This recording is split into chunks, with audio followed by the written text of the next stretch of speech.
Aujourd'hui, on va vous raconter comment un simple Nokia 3310, le plus innocent des téléphones, le plus mignon finalement, pourrait permettre de voler et démarrer des voitures. Reprenons depuis le début. C'est l'histoire d'un gang qui s'amuse à démonter les phares des voitures et à débrancher les câbles qu'il y a dedans. Les gens font des posts sur Twitter pour partager ce qui leur arrive. Ça paraît complètement lunaire. Ils font juste un peu, voilà, juste débrancher les câbles. Un peu stupide. On se dit que c'est du vandalisme de bas étage finalement, mais a priori les gens ne s'alarment pas plus que ça. Ils vont juste devoir remplacer leur phare, ils pensent.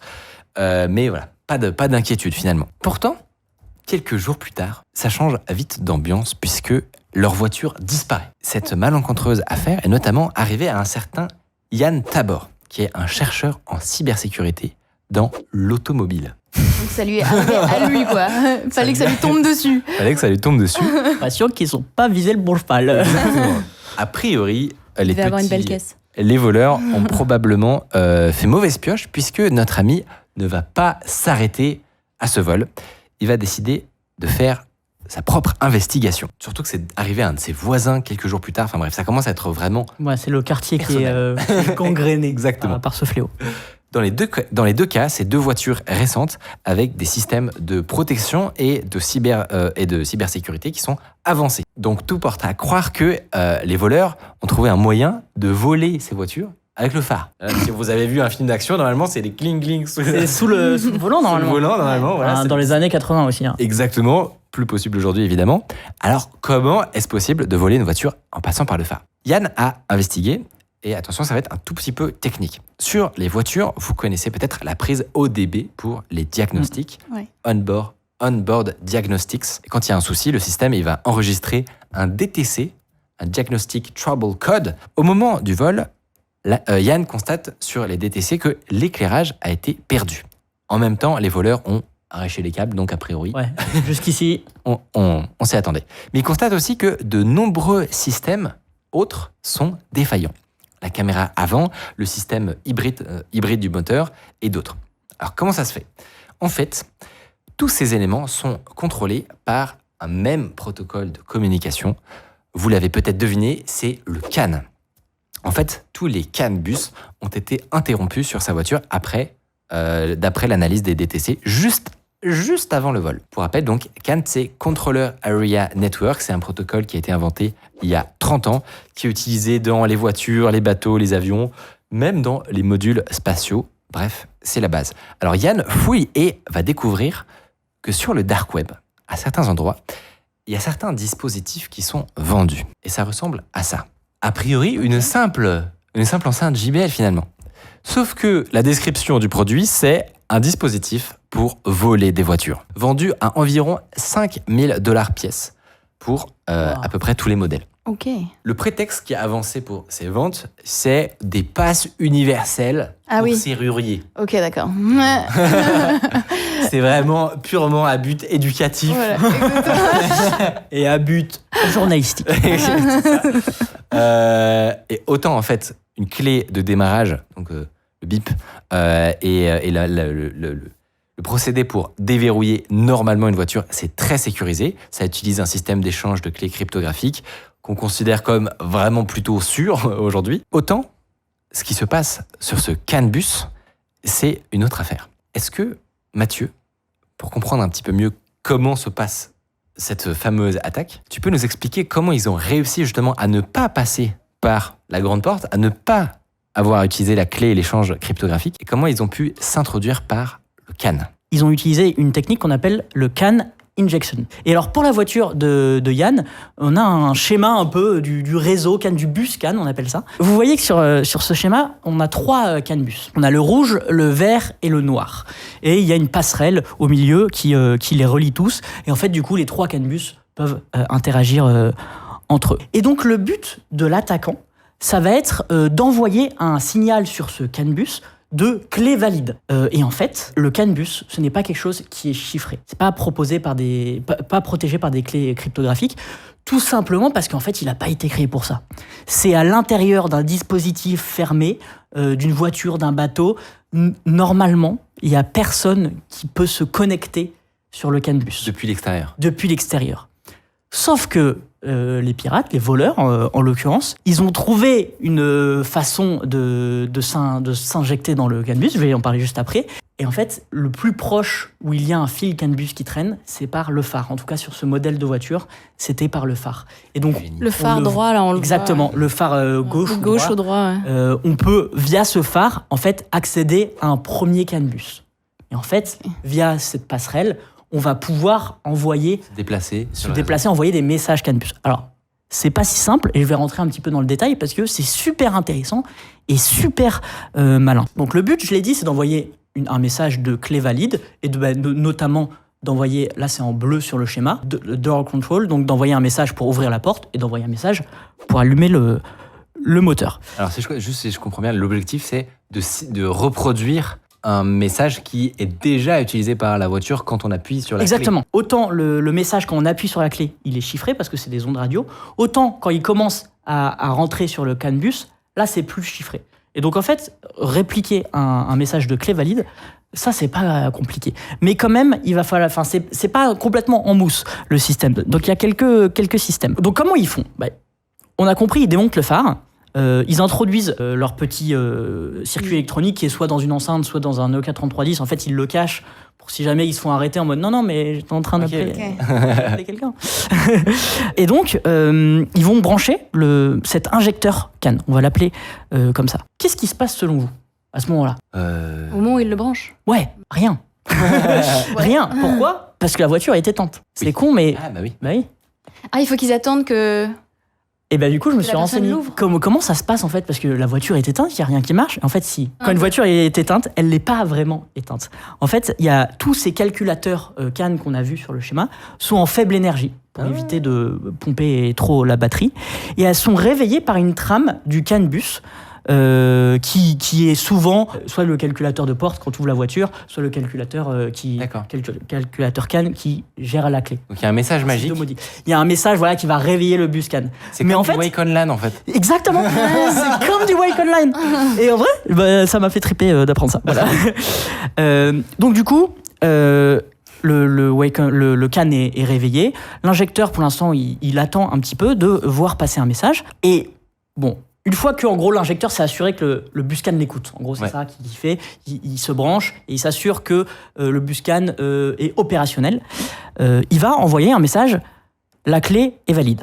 La passerelle va faire le relais sur le schéma dans le bus vert. J'essaye de ne pas me perdre parce que c'est un petit peu technique. Et là, on pourrait se dire, bon, c'est bon, ça marche. Il a réussi à réveiller la voiture. On n'a pas beaucoup avancé depuis 5 minutes, mais je vous ai expliqué des trucs marrants. Bref, il a envoyé un clé valide. Ça va dans la branche verte et ça peut allumer la voiture. En fait, ça ne devrait pas marcher, normalement. Parce que les messages du véritable contrôleur de notre clé, celle qui nous appartient, de notre voiture, vont entrer en conflit avec les faux messages. Et en fait, si tu compares les deux, il va y avoir une différence quand même. Pour éviter ça, et c'est là qu'ils sont vraiment si intelligents, en fait, l'injecteur, il va activer un circuit supplémentaire. C'est comme s'il ajoutait une brique CAN. Je sais pas, on rajoute un phare. D'accord. On rajoute un phare, sauf que c'est pas un phare. Et son rôle, c'est d'empêcher les autres calculateurs, ceux qui sont... donc les calculateurs, c'est les modules. Les autres modules. Les autres modules CAN... Donc c'est un peu comme... On imagine le CAN, c'est une toile d'araignée. Ouais, c'est ça. C'est un petit nœud sur le réseau, quoi. C'est un nœud, c'est un bus, et donc c'est un nœud, et donc il y a plein de calculateurs, je peux dire modules si c'est plus simple. Et en fait, il va empêcher les autres modules, ceux qui sont légitimes, de parler. Et ils vont même empêcher le mécanisme détection d'erreur du protocole CAN. En gros, ce qui va faire ce circuit supplémentaire, c'est qu'il va parler très très fort tout le temps. Il va être très bavard. Okay. C'est juste, il envoie plein de messages, et en fait, comme ça, tu peux pas détecter les erreurs, et les autres peuvent pas parler. Et il n'y a pas le protocole CAN, il peut rien faire contre ça. Il n'a pas été designé pour contre les DDoS. contre le DDoS d'un module qui serait pas légitime. Ok. Et donc c'est la technique pour pouvoir que son message clé valide il soit prime. entendu. Et il prime, justement, il a la priorité pour le coup, pour la passerelle, en fait, la passerelle du réseau CAN. Et donc, du coup, c'est ça. L'injecteur, en même temps, il a ce circuit qui désactive tout et qui parle. Et en même temps, il a cet autre circuit qui va spammer, lui, de messages clés valides 20 fois par seconde. Parce que si jamais la passerelle se réinitialise, voilà, il faut qu'il en chope un et que la clé soit valide. Une fois qu'il a fait ça, le pirate, il peut appuyer sur un bouton sur son dispositif et en fait, la série de messages change pour demander cette fois-ci le déverrouillage des portes et après l'allumage moteur. Enfin, tu vois, il a des petits pour changer le message. En fait, pour l'utilisateur, c'est très très simple. Il a acheté ça 5 000, 10 000 euros sur le dark web. C'est très très simple. Pour celui qui a conçu le système à l'intérieur, il faut une sacrée connaissance du protocole CAN. Mais comment parce que là, tu dis, ils envoient le message clé valide. Comment il connaît le message clé valide, le gars? En fait, si tu as accès à la voiture, tu l'as. Si tu as accès à une voiture, à un modèle de voiture. En gros, il a dû se plugger dessus et rétro-ingénierer le protocole et compter les. Avec. Ouais, j'imagine que c'est comme ça. Son oscilloscope, il a dû compter les 1 et les 0, quoi. Je pense que oui, mais les gens sont très motivés. À vérifier en vrai, mais parce qu'ils racontent plutôt comment eux, ils ont découvert comment ça fonctionnait. Ils ont rétro-ingénieré pour le coup. Ils en ont acheté un sur le dark web, ils l'ont rétro-ingénéré. Celui qui l'a fabriqué, on ne sait pas trop comment il a fait, mais je pense qu'en fait, il a juste récupéré les messages, qui sont en clair du coup, de clés valides. Alors du coup, il y a forcément une différence avec les messages d'autres voitures, mais ça permet quand même d'activer le... Mais du coup, t'avais dit au début, ou je sais plus lequel de vous deux, mais que la personne avait trouvé ses phares démontés et que plusieurs jours plus tard, elle avait été volée. C'est vrai, ça. Mais alors que là, ils peuvent enchaîner en fait. Une fois que tu as branché le Nokia, tu peux directement ouvrir la porte. Et dans des versions, c'est direct, la voiture elle a disparu. Et dans la version de Yann, lui, il a vu que il y a eu plusieurs jours. Je sais, peut-être parce qu'ils ont voulu essayer ou parce que ça marchait pas du premier coup. Justement, il y a eu peut-être un problème. Mais la question, je me suis posée. Et je pense que c'est juste qu'en fait, ils ont analysé une première fois et qu'après ils sont revenus en fait. Okay. Ils sont revenus le faire. Parce que moi je pensais que c'était une condition, tu vois, d'attendre que Autre possibilité, ils ont juste vu comment essayer d'enlever le mini pare-choc des phares, voir s'ils pouvaient dénuder les fils. Et ça a pris déjà un petit peu de temps. Ils se disent ok, ça marche. Ils sont partis. Ils sont revenus. Autre possibilité. Ouais. Comme tu dis, il y a potentiellement des variations dans les modèles de voitures. Et potentiellement ils lisent, ouais. Et peut-être que cette voiture-là, ils l'avaient jamais encore volée. Et donc ils ont besoin de venir une première fois. Lire un maximum de données sur le CAN bus pour comprendre le format, parce que surtout de ce que j'ai compris, CAN bus, c'est pas vraiment un protocole, c'est-à-dire que chaque constructeur fait sa tambouille et du coup peut-être qu'ils doivent comprendre la langue de la voiture avant de pouvoir la voler quelques jours après. D'après ces experts qui ont découvert en fait comment fonctionnait tout ce business d'émetteurs récepteurs CAN et de vol de voitures, alors eux ils ont deux hypothèses, enfin deux méthodes pour combler cette immense faille. En fait, c'est plus des conseils pour les fabricants de voitures. La bonne nouvelle, c'est qu'ils peuvent délivrer un patch logiciel. Donc ça, c'est cool. Ils peuvent mettre à jour la voiture et mettre à jour la méthode de fonctionnement du CAN bus. Il y a deux possibilités, je le disais. Reprogrammer la passerelle pour mettre un ordre de priorité, en gros, si je devais le faire simple, mais c'est que ne pas transmettre une trame CAN de clés intelligentes si récemment il y a eu des problèmes dans les autres trames, si elle a détecté des problèmes, parce qu'on se rappelle que le CAN bus a détecté des problèmes sur les trames DTC. Ça envoie quand même des erreurs, cette histoire. Donc on pourrait se dire que il faut, je sais pas, 1 seconde ou 500 millisecondes pour qu'une trame clé valide soit pris en compte par le système et que ça soit pas 15 000 trames d'erreur et une trame valide qui fasse démarrer la voiture. Ça, c'est une première hypothèse, mais ils disent que potentiellement c'est contournable s'ils modifient leur hardware. Alors, ils disent pas comment parce qu'ils n'ont pas envie, de donner des solutions aux voleurs. Deuxième possibilité, et là, c'est beaucoup plus simple, c'est chiffrer le protocole CAN et mettre en fait des clés cryptographiques dans chaque voiture. Mais en fait, c'est un peu lourd parce que dès que tu passes en garage, il faut que les techniciens potentiellement ils puissent lire le CAN bus. Et donc il faut une gestion de clés cryptographiques à l'échelle de Toyota et de toute l'industrie automobile. Je la fais simple, mais globalement c'est mettre des clés cryptographiques. En gros, du coup, la solution, elle vient pas des particuliers, elle vient forcément du fabricant de voitures. Ah non.